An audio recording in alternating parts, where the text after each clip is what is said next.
ناظرین السلام علیکم، میں ہوں افتخار علی گیلانی اور آپ دیکھ رہے ہیں علمی مذاکرہ چینل۔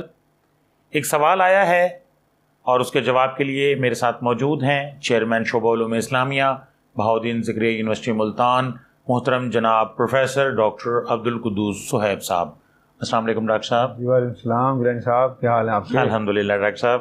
ڈاکٹر صاحب پہلے بھی آپ سے کافی سوال کیے ہیں، ایک اور سوال آیا ہے کہ کیا شریعت نے مسواک کی لمبائی اور موٹائی یعنی ان چیزوں کی کوئی حد مقرر کی ہے؟ گیلانی صاحب آپ کے سوال بڑے دلچسپ ہیں۔ دیکھیے بات سنیں، جب سے نا ہم نے دین اسلام کی حقانیت کو، اس کی اصلیت کو چھوڑا ہے نا، تو ہم ان چیزوں کے پیچھے پڑ گئے ہیں کہ مسواک کا سائز کیا ہو، موٹا کتنا ہو، لمبا کتنا ہو، داڑھی کا سائز کیا ہو، لباس کی پگڑی کی رنگت کیسی ہو، اس کا سائز کیسا ہو۔ یعنی ہم نا ضمنی بلکہ اس سے بھی ضمنی یعنی سپلیمنٹری ٹو سپلیمنٹری کی چیزوں کی طرف چلے گئے ہیں، جس کی دین اسلام کی جو اسلام کی بنیادیں تھیں ہم نے چھوڑ دیا ہے۔ اسلام کہتا ہے کہ اپنے ہم وضو کریں، غسل کریں، اپنے آپ کو صاف ستھرا رکھیں۔ وضو کا حکم قرآن مجید کے اندر ہے، سورۃ النساء میں اللہ نے فرما دیا وضو کریں، اپنے آپ کو صاف ستھرا رکھیں، اور اسی طرح غسل کریں، طہارت سے رہیں، پاکیزگی اختیار کریں۔ یہ اسلام نے مین اصول دیے جی، طہارت، پاکیزگی، وضو، غسل۔ آپ یہ دونوں نہیں کر سکتے، تیمم کر لیں، مٹی پہ ہاتھ مار کر تیمم کر لیں۔ مٹی نہیں ملتی، اس دیوار کے اوپر ہاتھ لگائیں اور تیمم کر لیں۔ یعنی مسئلہ یہ ہے کہ کنسیپچول ایک ذہنی طور پہ آپ پاکیزگی اختیار کریں۔ تو یہ سائز مسواک کا موٹا ہو کہ لمبا ہو، یہ کوئی اسلام میں نہیں ہے، یہ بعد میں لوگوں نے بنائی ہیں باتیں۔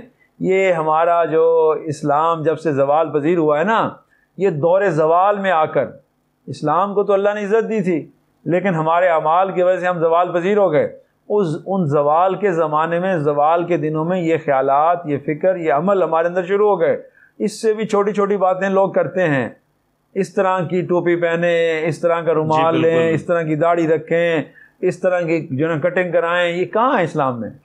یہ ساری باتیں ہماری اپنی بنائی ہوئی ہیں، اور یہ اس وقت بنی ہے نا جب اسلام کا نظام عدل، اسلام کا نظام معاشرت، نظام سیاست ہماری نظروں سے اوجھل ہو گیا، اور ہم ان چھوٹی چھوٹی مائکرو جو ہے نا بہت چھوٹی چھوٹی باتوں کے اندر چلے گئے، اور ہم ان کے اوپر کہتے ہیں عمل کرتے رہیں، اور جناب یہ پکا لیں اور یہ کر لیں اور یہ کھا لیں، یہ اسلام ہے۔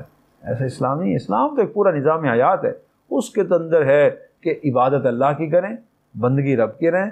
رسول اللہ صلی اللہ علیہ وسلم جو آخری نبی، آخری رسول حضرت محمد مصطفیٰ احمد مجتبیٰ صلی اللہ علیہ وسلم ہیں، اللہ تعالیٰ ان پر لاکھوں سلام اور درود بھیجتے ہیں، ہم ان تک پہنچائے، ان کی اطاعت کریں، ان کی سنت کو اپنائیں۔ وہ انتہائی سادہ، انتہائی اچھی، انتہائی خوبصورت ہے، اور یہ ساری باقی چیزیں ہماری اپنی بنائی ہوئی انہیں چھوڑ کر، اور ہم اسلام کو فرقہ بندی، فرقہ واریت سے نکال کر اسلام کو مین سٹریم لائن میں لے آئیں، تو یہ ہے اصل کام۔ جی بہت شکریہ محترم جناب پروفیسر ڈاکٹر عبدالقدوس صہیب صاحب، آپ نے اس سوال کا بہت عمدہ جواب دیا، اور آپ سے اور بھی سوال ہم نے کرنے ہیں انشاءاللہ۔ پھر جیسے جیسے ہمارے ناظرین ہم سے سوال کریں گے ویسے ویسے ہم آپ کے پاس حاضر ہوں گے۔ ناظرین اس وقت تک کے لیے افتخار علی گیلانی کو اجازت دیجیے، اللہ حافظ۔